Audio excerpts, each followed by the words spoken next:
पाणी हे पाकिस्तानात दिलं आणि 20% आपल्याला घेतलं.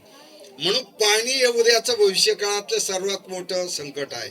म्हणून कैलासला भगवान शिव वैतागल्यानंतर कैलासला का जायचे? मग देव तिकडे जायचे. मग राक्षस 2 कुंड आहेत, एक राक्षस कुंड आहे, मानस सरोवर आहे. 3 किलोमीटर अंतर दोघात. राक्षस कुंड पूर्ण डेड वॉटर आहे आणि मानस सरोवर मी 2016ला पाणी आणलंय. आजही जसं तसं काहीच नाही.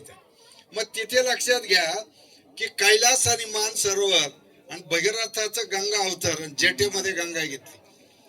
म्हणजे चीन, अफगाणिस्तान, पाकिस्तान, भारत, म्यानमार, तिबेट, भूतान आणि नेपाळ सगळ्या आशियाई देशांचा पाण्याचा स्रोत हे मानस सरोवर तिबेटचं पठार आहे. आणि म्हणून चीन आपल्या कुरघोड्या करतो. म्हणून या सगळ्या गोष्टी पाहिल्या तर भारतीय संस्कृतीने देवत्वाचं स्वरूप दिलं ते संरक्षण करण्यासाठी. म्हणून हा मल्हारी मार्तंडाचा गड आहे आणि संपूर्ण मराठी मनाचं जेजुरी आणि कडेपठार म्हणलं तर त्यांच्या जीवनाशी जोडलेला आहे. म्हणून भगवान मल्हारी मार्तंड म्हणजे भगवान शिवाचाच अवतार आहे. आणि मग या गडावरती एवढी लोक येतात, दर्शन घेऊन प्रेरणा घेऊन जातात. म्हणजे इथूनच आपण एक एक झाड जरी देण्याचा प्रयत्न केला तर देवाच्या भीतीमुळे लोक त्याला जगवण्याचा प्रयत्न करतात. आता वैष्णव देवीच्या गडावर सुद्धा तिथे कारण मी इंदिरा गांधी अकादमीमध्ये 95 सालापासून मी जातो. जेवढे आपल्या देशामध्ये IAS IPS होतात यांचं ट्रेनिंग मसुरी अकादमी चालतं. आणि पुण्याची ज्ञान प्रबोधिनी मेन्स पास झाली का त्यांच्या सगळ्या टीम आमच्याकडे हिवरे बाजारला येतात. त्यामुळे भारतभरात कुठे गेलं, आता तंजावरला छत्रपतींचे 3 किल्ले आहेत, तिथे सुद्धा महाराष्ट्राचा एक IPS अधिकारी आहे का त्या तंजावर किल्ल्यावर जेव्हा आम्ही तिथे गेलो साधा 2 ओळीचा बोर्ड सुद्धा छत्रपतींचा नव्हता. मग तिथे त्यांनी तेलुगू, इंग्रजी आणि हिंदी 3 लँग्वेज मध्ये केलं ना. का दिवसभर 300-400 जण गेलो होतो आम्ही. डॉक्टर शिवरत्न शेट्टे म्हणून आहेत, गड कोट किल्ले. दरवर्षी आम्ही वेगवेगळ्या गडावर मी पण त्यांच्या बरोबर विश्वास नांगरपाटी साहेब असतात आणि अनेक अधिकारी प्रशासनातले त्या प्रक्रियेत असतात. म्हणून आपल्या महाराष्ट्राचं जे दैवत आहे छत्रपती शिवाजी महाराज, राजांची वननीती पाहिली तर प्रचंड मोठं काम त्यामध्ये आहे. म्हणून मुलांना प्रेरणा अशा ठिकाणी मिळते. आता इथे ज्यावेळेस गडाला या हिरवगार आपण करू त्यावेळेस येणाऱ्या भाविकांना आयुष्यभराचं ते वेगळी दिशा त्या ठिकाणी मिळणार आहे. आदरणीय बंडा तात्या कराडकर आणि छत्रपती आपल्या याचं तुकोबरायांचे वंशज शिवाजी महाराज मोरे ते कुठे झाड नाही. आता मी भंडारा डोंगर घेतलेला आहे जिथे तुकोबरायांनी संपूर्ण जगाला पर्यावरणाचा संदेश दिला. वृक्षवल्ली आम्हा स्वरे वनचारी तिथं सगळ्या सुबाबळी आणि निलगिरी आहेत. आणि आता 5439 गाथा आणि अभंग आहे. याचं गाथावन देहू मध्ये बनवलं आणि तिथे माझ्या वय इतके झाड त्या गाथावनात तिथं लावलेले आहेत. आणि म्हणून बंडा तात्यांनी ज्यावेळेस गाव दत्त घ्यायचं ठरवलं त्यावेळेस आम्ही शुभारंभ दिंडीच्या वेळेस करून दिला. आता आणखी नवीन 2 गाव येत आहेत.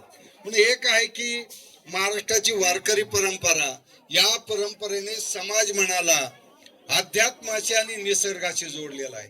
म्हणजे 375 वर्षापूर्वी तुकोबरायांनी सांगितलं होतं, कोण आम्हा पुषे शिनोलो भागलो तुझं विना उपजे पांडुरंगा, कोणापाशी आम्ही सांगाव सुख दुःख, कोण तहान आणि भूक निवारेला.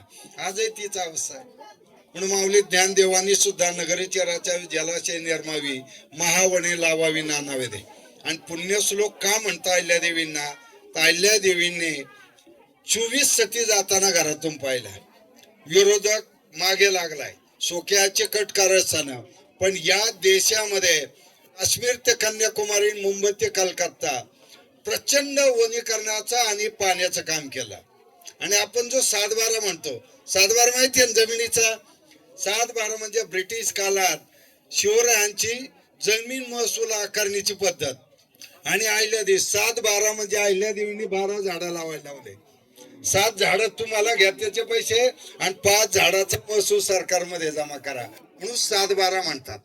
म्हणून तरुण मुलांनी खरं हे आपले आदर्श आहेत मग संत असतील, राष्ट्रपुरुष असतील, यांच्या जयंत्या आणि पुण्यतिथ्या न पाहता यांनी जो जीवनामध्ये राष्ट्र आणि समाज उभारणीसाठी योगदान दिलंय त्याचं अनुकरण करण्याची गरज आहे. म्हणून आम्ही हिवरे बाजारात कोणाचीच जयंती आणि पुण्यतिथी कधी साजरी करत नाही. एकही पुतळा आमच्या गावात नाही, एकही पानाची टपरी गावामध्ये नाही, गुटखा नाही, मावा नाही, वाढदिवसाचे बॅनर नाही, काही नाही. पण शाळेची मुलं झाडं लावतात सगळे. आला बरं प्रत्येक त्याला रानमेवा अभियान नाव दिलं. प्रत्येक घराजवळ 5 फळाची झाड आहेत आणि 4 तरी फुलाची झाड आहेत. पुढे बाहेर जायची गरज पडत नाही. आणि आता आम्ही फणस अहिल्यादेवींच्या नावाने फणस लावला. मग त्याला राम शिंदे साहेब आले होते मंत्री, ते अहिल्यादेवींचेच वंशज आहेत. आणि फणस काय करतो, फणस चोरून खाता येत नाही, एकट्याला खावत नाही, अख्खं घर बसलं तरी उरतो, मग शेजारच्यांना द्यावं लागतं. फणसाचं एक सायकोलॉजिकल, मग झाडं लावताना सुद्धा आम्ही त्या झाडांची सायकोलॉजी सुद्धा सांगतो. म्हणून यातून एक आहे की आपल्याला काम करताना फक्त देवाची भीती घातली ना, माणसं कोणालाच घाबरत नाही. आजकाल बंदुकीच्या गोळीला घाबरत नाही, फक्त ते देवाला घाबरतात. म्हणून आपल्या पूर्वजांनी सगळ्या झाडांना सुद्धा उंबरात दत्त आहे. हे का सांगितलं, का भीती आहे. आणि म्हणून आपण सर्वांनी आता गडकोट येत्या 2 वर्षात, आता वन विभाग आहे तुम्हाला, इतर आता स्लोप खूप आहे त्यामुळे डीप सिसिटी थोडा अशक्य आहे. पण खाली जर हे फॉरेस्ट आहे का खाली, पण हे जे आहे कंपाऊंड, याला डीप सिसिटी आपल्याला खूप छान करता येईल कंट्रोल मार्करने हे करून.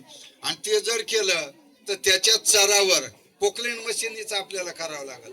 आणि त्यात हे करून आपण आता प्रधान सचिव होणे, आपण एकदा लागवडीचं केलं तर मी साहेबांशी बोलतो, आपण त्यांना घेऊ नये. स्टेट बजेट मधून आपल्याला डायरेक्ट इथं काही घेता येईल का, हा एक प्रयत्न करू. आणि एकदा सुरुवात केली तर पुणेकर मदतीला मागे पुढे नाही. आता रुपालीताई पण जिल्हा परिषद सदस्य आहेत, त्यांची मदत आपल्याला होईल चांगली. म्हणून मी आज काही जास्त बोलत नाही या ठिकाणी, कारण आता आपल्याला झाडं लावायला सुरुवात करायचं. खेडकर साहेबांना धन्यवाद देतो, साहेबांना खूप मनापासून धन्यवाद देतो, जेजूरकर साहेबांना, की आपण आवर्जून बोलवलं. निश्चितपणे तो खूप चांगलं काम करू. कुठलीही जबाबदारी माझ्याकडे द्या, तुम्हाला इथं आपण जे कारण देवाच्या नावाने काही कमी पडत नाही, एवढा खूप चांगला अनुभव आहे. एकदा सुरुवात केली की आपोआप यायला लागतं. म्हणून पुन्हा एकदा आपल्या सर्वांना धन्यवाद देतो, थांबतो.